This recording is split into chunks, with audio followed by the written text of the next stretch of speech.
Hi guys, uh, welcome to my channel. I am Zenani. I hate the way I say my name in English because it's not even an English name, but I say it in a like it sounds English pronunciated. Anyway, my name is Zenani. And welcome to my channel. I think I already said that. Anyway, I just wanted to get on here really quick today and I don't know how quick I'm going to be, but just get something off my chest. I just watched a sermon by Sarah Jakes Roberts, Hungry for Hope. And I don't know if you can see, but yeah, it's one of like every time that woman preaches, she just releases something or extracts something, something. So it always has me thinking, and it always has me just in that state of wow. So then she just go watch it. It's very powerful. It's very urgent for what we need in the world right now. But as I was sitting here listening, by the end of the sermon, I had just this thing on my mind again, actually, where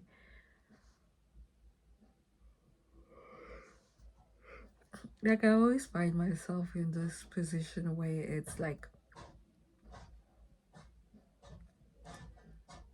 well, not always, but just ever since I've encountered God for real,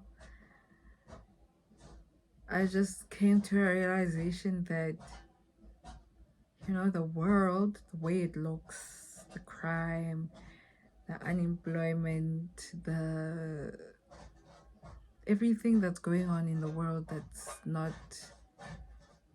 good or positive for humankind is it's urgent. And the thing is, it's not that God is not doing anything about it, because we cannot believe that God is a God of love but not believe that he wouldn't do something about the suffering and the unfairness and the injustice and all those things in the world. Like, we cannot believe that God is a God of love, but he's not a God who can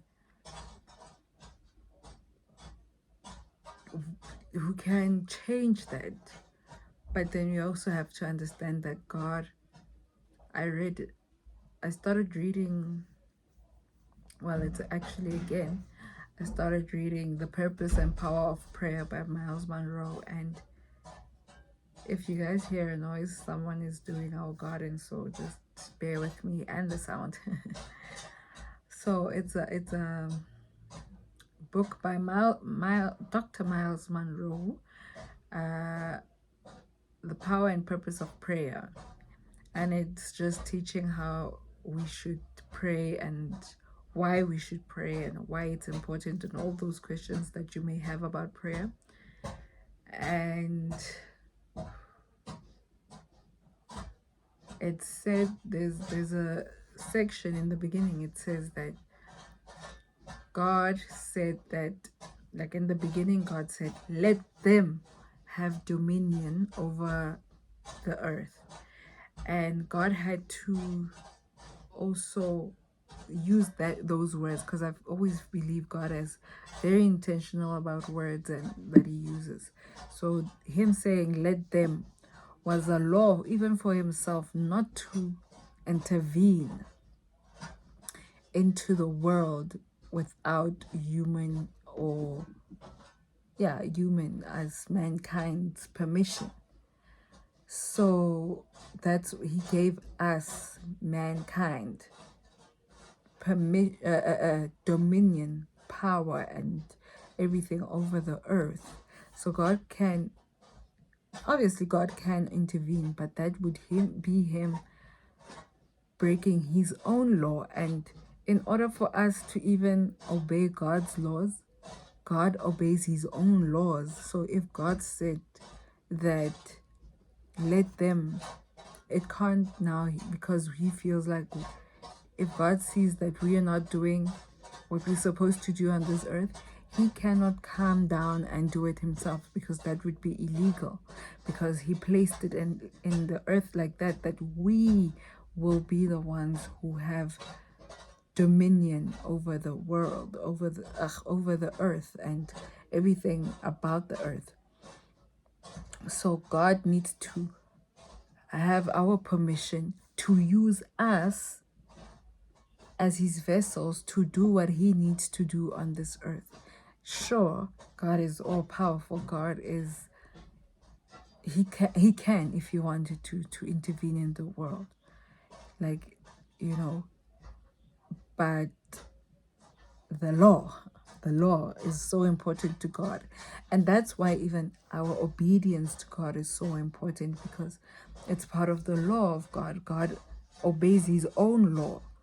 And that's even just like basic parenthood. Even like, children will never,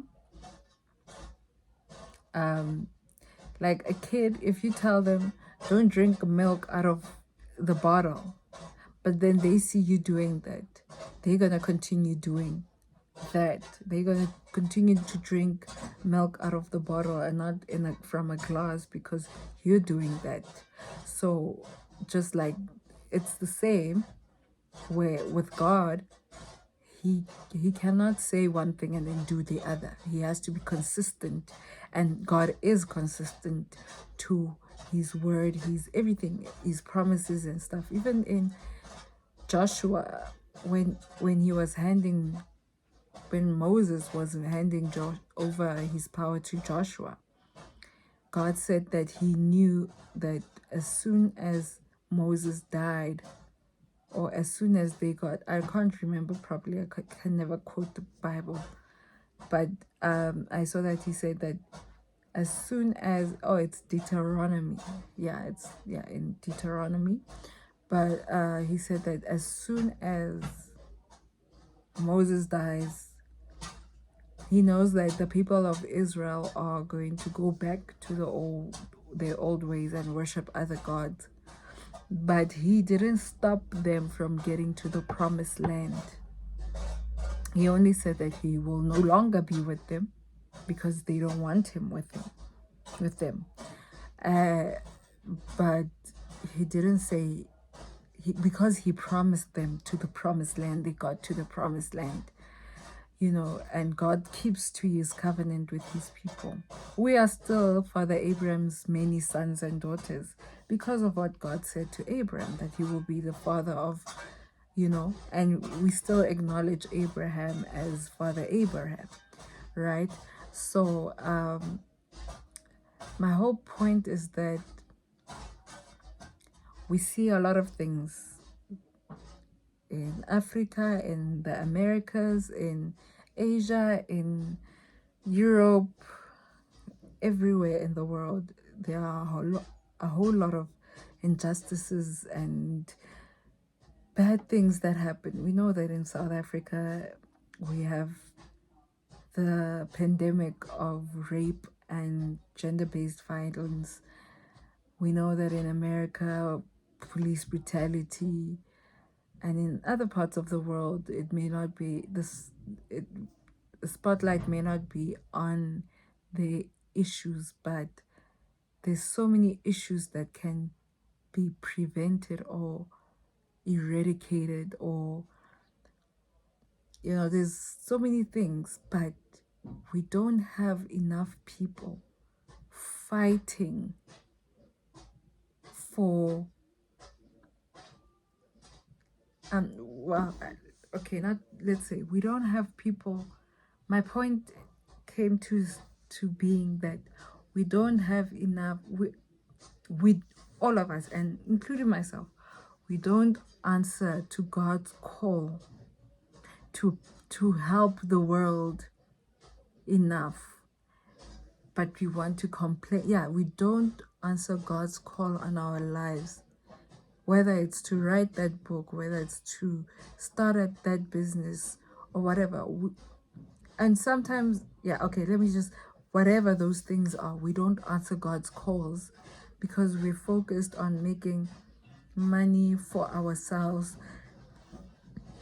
living lavish for ourselves. Everything is for ourselves. And sometimes God will call you. I remember I think it was even last year, I had this belief, not disbelief, this belief that the business that I want to start or that I wanted to start, it has nothing to do with God, because I couldn't comprehend how I would use that business to reach God's people, right? Because I was like, I don't know yet if I have being a preacher in me.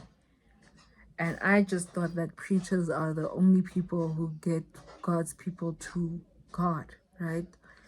Or God's people to their purpose or potential or whatever that God wants to do in this world. I thought that you have to be some sort of a preacher, a bishop, or all of these things to actually do God's work. And I just came to a realization that that's not true. God can use anything and anyone. If God used Rahab the prostitute to help the Israelite spies, like prostitution, everyone looks down on it, but God used that for his glory, then your book, you acting, your whatever that God has called you for, you need to answer that, because what God is going to do with that is God's business. Your duty is to obey God and to follow through with what God has said you should do, and to have hope and to have faith that God is going to use you. But we don't always have to know the full scope. And I'm like that. I want to know, like, okay, God, you say I must do X, Y, Z, but what about A, B, C, D, E, F, G all the way? Like, and sometimes God he won't give you that, because that's where his glory is, and that's where we will see his full glory, his full power, on how like God will respond to your obedience and all those things. And I'm really preaching to myself, but I know there's probably someone like me there out there who probably thinks like me, like how, like, you need someone to give you a full list of how it's going to work. And sometimes it's about you just stepping one step at a time, and as you step, that's when you'll see, okay, why this was done, and eventually God will show and reveal what his purpose and plan is behind what he told you to do. And in that way, you help someone. Just you starting that business can feed a family. Just you reading that book can change someone's mindset. Just you and then they become maybe the best engineer or the best preacher and or whatever. But we need to be so in tune with our inner selves, which I like to think your inner self is where you really see God. Your real you is where you discover God, and that's where you know your purpose, you know your potential. And I think I'm losing track of what I'm trying to say, but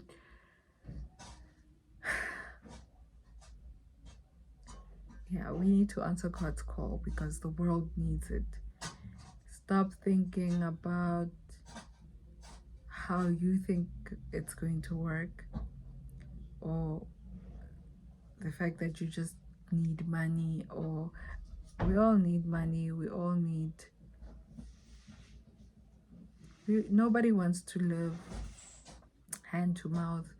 No one wants to see their family going to bed hungry.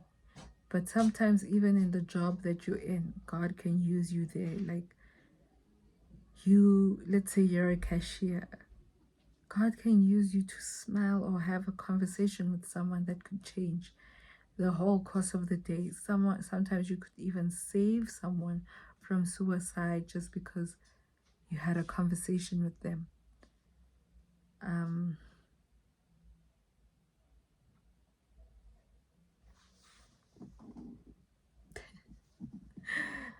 So it's one of those realization that grieves your spirit, because it's like, if we don't answer to God's call and we don't do the things that we called for, we are part of the problem, because God is trying to make you a solution to a problem, but you being doubtful, or you not trusting God, or not being in tune with yourself and God, and not building your relationship with God to know what He requires from you and what He created you for, maybe that makes us part of the problem, and we need to change that. So I gotta go, guys, but that's basically that.